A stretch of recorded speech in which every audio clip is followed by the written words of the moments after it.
Hey there, all you movie mechanics out there. Welcome to The Fixer, the show where we take a look at movies that just missed the mark and see what could be done to make them a little bit better. 1979's Alien was, in a word, a masterpiece.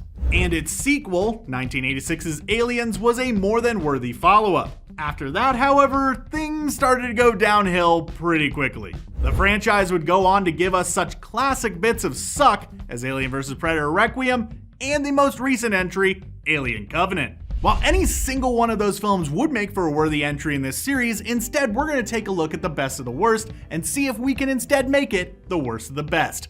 Let's fix Alien 3. Don't kill the heart of the story. Alien 3 opens with the survivors of the previous film, Ripley, Hicks, Newt, and the important half of Bishop, asleep in their cryopods aboard the Sulaco.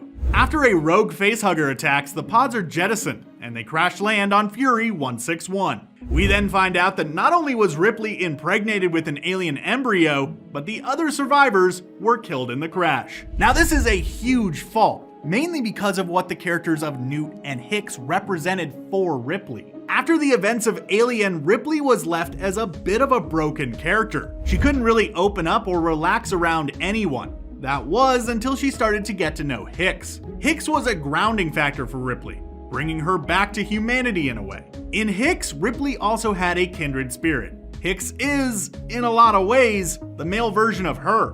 Both were forced into leadership roles after the deaths of their respective commanding officers at the hands of a xenomorph, and both wound up being the last surviving members of their respective crews.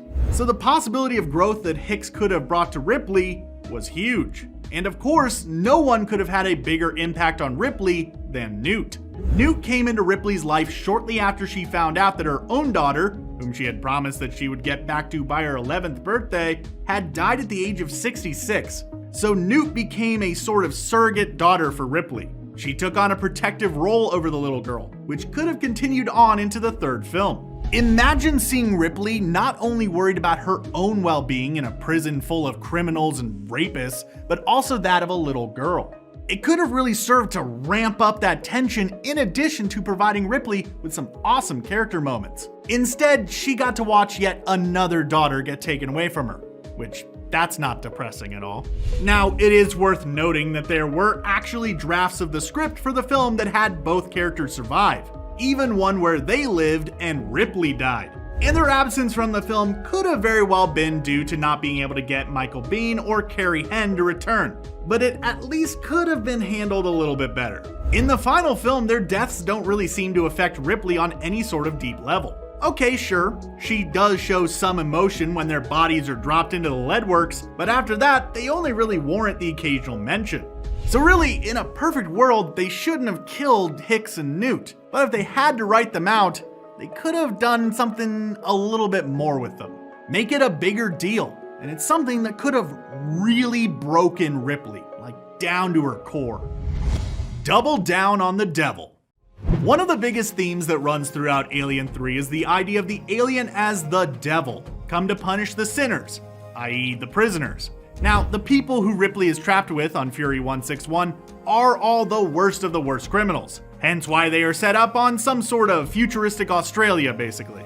However, there is also a large population of them who have found God while incarcerated. Now, this gives us a pretty solid theme to go off of. The question of whether or not a person can be truly redeemed, or if they all must eventually face the devil. However, outside of a few small moments here or there, the prisoners are largely just treated as cannon fodder, and the characterization of the prisoners is just overall very poor. Let's try something, Alien fans. Can you name a single one of the prisoners? Any of them? Maybe Dylan, the priest dude? How about the doctor? And if you say Tywin Lannister, you're half correct. Odds are, most of you can't remember any of them, and that is a bit of a problem. On the flip side though, I bet you can name a bunch of Marines from Aliens, or possibly even the entire Nostromo crew.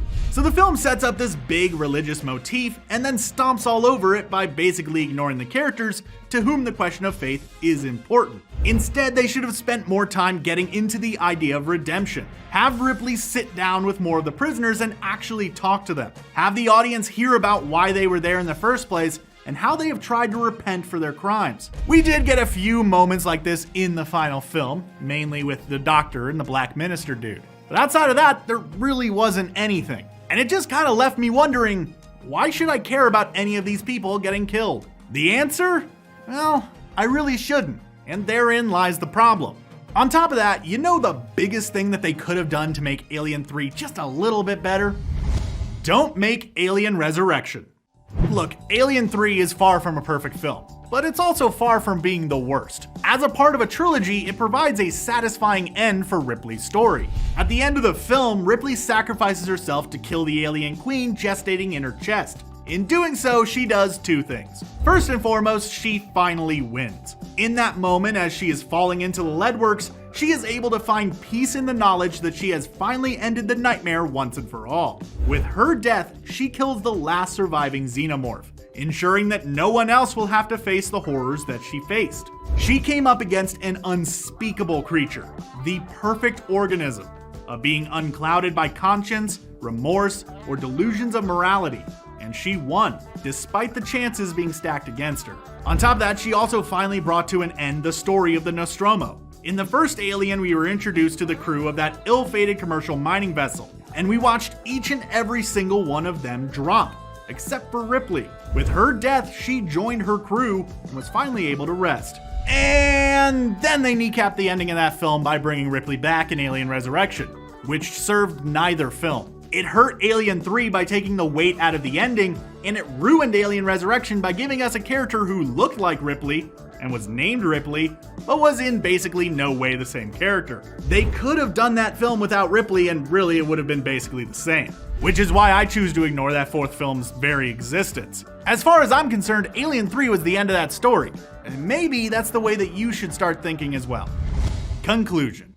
Alien 3 is in no way a great film, but neither is it that bad. By itself, the film is watchable at best. It provides audiences with what they probably want from an Alien film. Plenty of xenomorph action, and the occasional edge-of-your-seat scares. Covenant could have learned something from it. As part of an enclosed trilogy, however, Alien 3 serves as a fitting end for a great story. If you haven't watched Alien 3 because you heard that it wasn't that great, or maybe you haven't watched it in a few years because it left a bad taste in your mouth, I'd recommend taking a couple hours out of your day and giving it a watch, because it really is a worthwhile entry in the Alien franchise. That being said, no film is perfect, and maybe with these fixes, Alien 3 could have gone a long way towards living up to its predecessors. Why should we put our ass on the line for you? Your ass is already on the line. The only question is, what are you gonna do about it?